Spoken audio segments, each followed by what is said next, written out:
Alright, so let's talk about Marcus Mariota for a second. He's a very interesting player. Actually, very interestingly enough, one of my first videos I ever made was about Marcus Mariota a couple years ago, so that's kind of fun.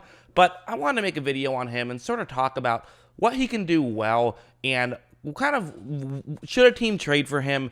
And basically, I'm just going to break down the one game he played against the Chargers, talk about what happened there, and then sort of talk about his value as a player. So right off the bat, this play might have been his best play of the game. It was certainly up there. It was a very good one. So it's going to be a cover 3 zone, and it looks like there might have been actually a sort of a mix-up with somebody, because there's two Raiders receivers who are going to run deep routes right here, and I have to imagine, given this concept, they would have much rather had one running a curl or, an out route or something. It could have been, I don't really know exactly what happened here, but it looks like someone screwed up. Because watch, Mariota takes the snap, and it seems like they both run like right in the same spot, so that's a mistake. Mariota gets outside the pocket though, so, good job by him. So he's able to extend this play, and now finally something is able to get open. This probably would have already been open before this if it wasn't for sort of this mix-up type situation. But now Mariota sees it, and he is going to be able to try and make a throw. But again,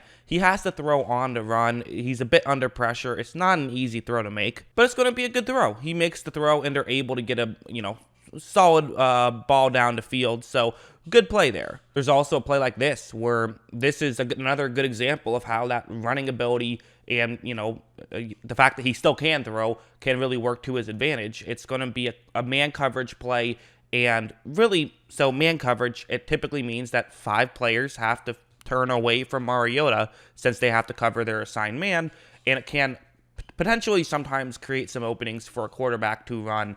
And especially if containment gets given up, oftentimes that means a quarterback can, run and in this situation score a touchdown. Right when this play starts, the Chargers really screw up in one major way. It's actually not what you see on the screen that I'm talking about. It's the fact that they completely gave up containment to the right, and part of that is Trent Brown was blocking in front. He's someone where you sometimes outsmart yourself trying to get past, so this now means that Mariota can roll out to his right if he wishes, and also there definitely is some room where he can try to make this play, but not a ton, right? Because you see that clearly, yes, there is a big space right there, but there's defensive players who are further to the bottom of the screen than Mariota is, so he's going to have to really hustle to get over there. And watch how Mariota does get to the outside. He is able to, even despite the sort of a bit of a not a great block at the end there, still gets into the end zone for a touchdown. Not a horrible block either, tough play, but still,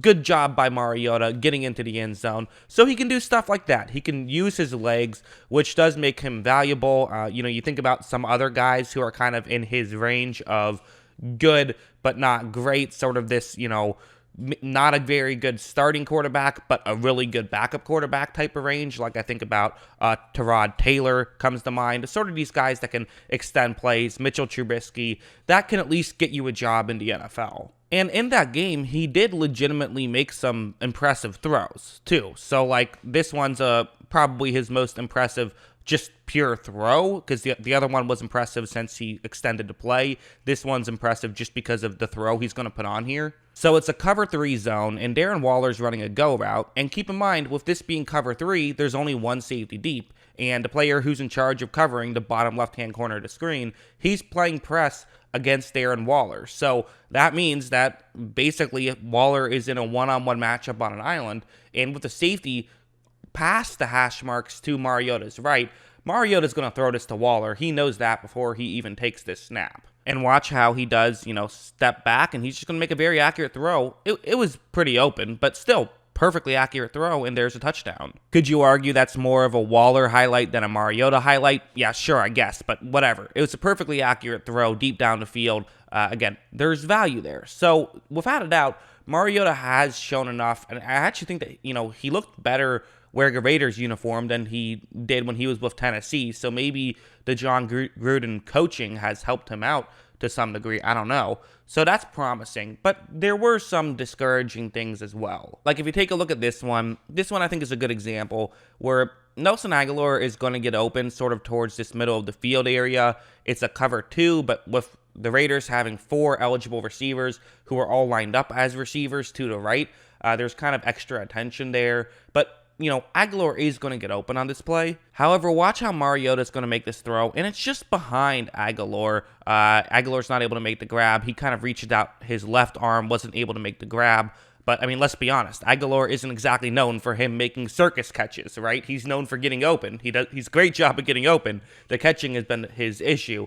And so I do think that that's kind of one of the things with Mariota is he's not the most accurate quarterback. This wasn't the only throw he missed, and part of it might have been a chemistry thing, but he missed other throws as well.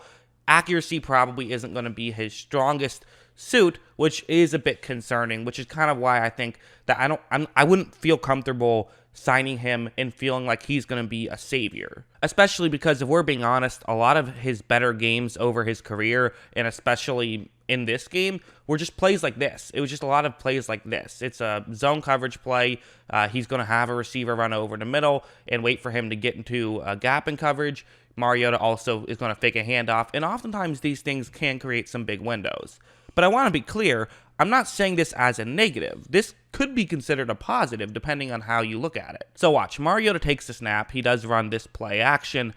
He's under pressure a bit right now, and he would like to wait an extra second because you see that if he throws it right now, he could maybe try and force it in, but that's dangerous. If he waits a split second, that would be intercepted. If he waits a full second, that's probably a catch, but I don't know if he has a full second right here. So that's kind of where the issue is from Mariota. And I think what Mariota did, I don't know this for a fact, but I think he's going to throw a no-look pass right here. I could be wrong, but because it's really hard to tell exactly. But that's what it looks like. And especially watch the linebacker in front of Waller. Watch him go to his left, and then the ball goes to his right. I think a safety, actually, not a linebacker, but still 36. But what a great job by Mariota right there, right? To find a way to fire it in the perfect way. I think he did throw a no-looker, which is incredible for someone that's not necessarily Patrick Mahomes out there. But so you know what?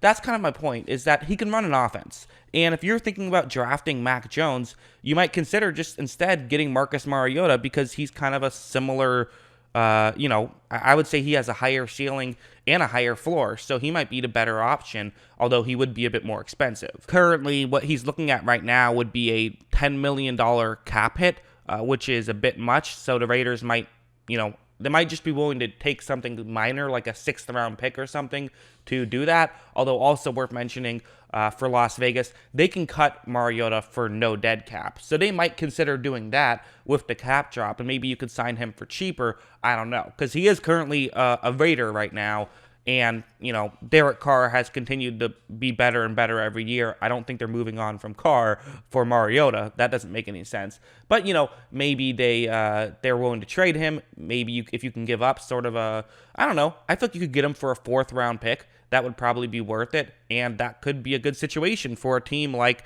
say, the Washington football team, or the Giants, perhaps, or, maybe even the New England Patriots. I could see all that stuff. I wouldn't be looking towards him as a savior, and there are certainly better options, but, he's not the worst you can do, and I guarantee some team will probably do worse than having Mariota, so, or I guess I can't guarantee it, but it seems logical that could happen. That's what I think. What do you guys think? Let me know in the comments below. Always love hearing from you, and of course, as always, thanks for watching.